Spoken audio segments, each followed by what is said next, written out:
Segera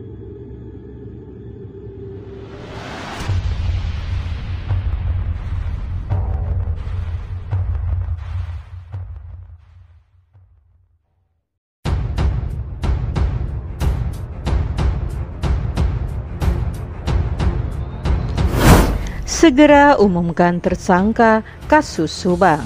Dia akan bernyanyi dan ungkap siapa saja yang turut terlibat. Namun sebelum lanjut, jangan lupa subscribe dan tekan lonceng notifikasinya agar kalian tidak ketinggalan berita terupdate dari channel ini. Kalau kalian sudah subscribe, mari kita lanjut dan tonton video ini sampai habis ya. Satu-satunya alat bukti dalam kasus perampasan nyawa ibu dan anak di Subang yang sudah merenggut nyawa Tuti Suhartini 55 dan anaknya Amalia Mustika Ratu 23 yang masih belum didapat tim penyidik ialah keterangan dari terdakwa.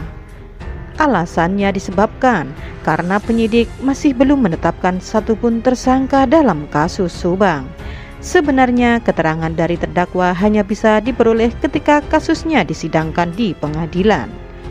Oleh sebab itu, Anjas, staf pengajar di Thailand, mengatakan sebaiknya tim penyidik perlu segera mengumumkan tersangka yang turut terlibat dalam kasus perampasan nyawa ibu dan anak di Subang. Setelah polisi menetapkan seorang tersangka, ada kemungkinan dia akan nyanyi ngomong siapa saja yang terlibat, ucap Anjas. Anjas mengungkapkan hal tersebut dalam segmen analisa di kanal YouTube Anjas di Thailand.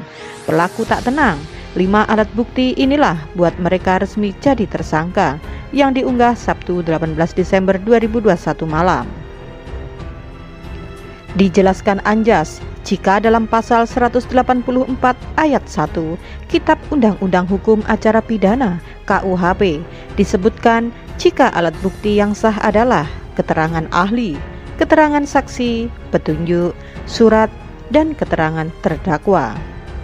Anjas mengatakan, walaupun nantinya ada alat bukti yang berupa keterangan dari terdakwa soal keterlibatan A, B, dan C, tim penyidik akan tetap melakukan cross-check dengan temuan-temuan yang sudah dikumpulkan. Alat bukti sangatlah penting guna pembuktian suatu tindak pidana, termasuk dalam kasus perampasan nyawa ibu dan anak di Subang. Anjas yang merupakan staf pengajar di Thailand dan juga pengamat kasus kriminal menyebutkan bahwa tim penyidik setidaknya sudah mengantongi beberapa alat bukti dalam kasus perampasan nyawa ibu dan anak di Subang. Anjas mengutip dari pernyataan tim penyidik serta pakar hukum yang mengatakan bahwa dalam suatu kasus tindak pidana, pihak kepolisian hanya membutuhkan sekurang-kurangnya 2 alat bukti kuat guna menentukan tersangka. Walaupun masih belum mendapatkan keterangan dari terdakwa, Anjas menyebutkan jika tim penyidik seharusnya sudah memiliki beberapa alat bukti dalam kasus pembunuhan ibu dan anak di Subang. Alat bukti yang pertama ialah keterangan saksi. Akan tetapi, Anjas sedikit meragukan alat bukti ini, walaupun beberapa saksi kasus pembunuhan Subang bertambah yang semula hanya 25 orang dan menjadi 55 orang. Walaupun sudah 55 saksi telah diperiksa, agak sulit untuk mendapatkan saksi yang benar-benar valid, yang benar-benar bisa merujuk ke pelaku dan dalang, tuturnya. Anjas melanjutkan, pada sisi lain, di antara para saksi ada yang saling mematahkan, sehingga sebagian saksi ada yang dinilainya tidak valid. Alat bukti yang kedua adalah keterangan dari ahli. Dalam pandangan Anjas adalah menjadi harapan yang tinggi guna mengungkap kasus Subang. Bahkan Mabes Polri pun telah mengirimkan ahli forensik, tim Inavis dan lain-lain yang kemampuannya tidak perlu usah diragukan lagi. Yang ketiga adalah alat bukti surat.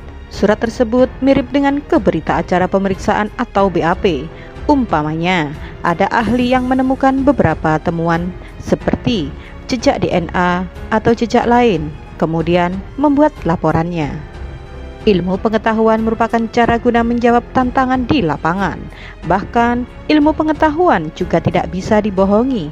Umpamanya, tim Inavis bisa tahu dan melihat tanggal sidik jari di TKP. Yang keempat adalah alat bukti berupa petunjuk, seperti tes kebohongan terhadap saksi, anjing pelacak, juga temuan jejak kaki, sidik jari, atau DNA di lokasi TKP, semuanya merupakan berupa petunjuk. Baik keterangan ahli, surat, dan petunjuk dalam kasus Subang saling berhubungan, ujar Anjas. Berpedoman dengan beberapa alat bukti yang sudah dikantongi oleh penyidik tersebut, Anjas merasa yakin jika tim penyidik akan segera mengumumkan tersangka dalam waktu seminggu lagi atau sebelum akhir tahun 2021. Tapi kalau memang tim penyidik belum mengumumkan sampai akhir tahun ini, ya nggak apa-apa, kita harus menghargai itu, karena mereka yang ada di lapangan, mereka yang mengetahui bagaimana kesulitan dan sebagainya, tutur Anjas. Terima kasih sudah menonton video ini sampai habis ya guys, jangan lupa like, comment, and subscribe, dan sampai jumpa di video selanjutnya. Tetap patuhi protokol kesehatan.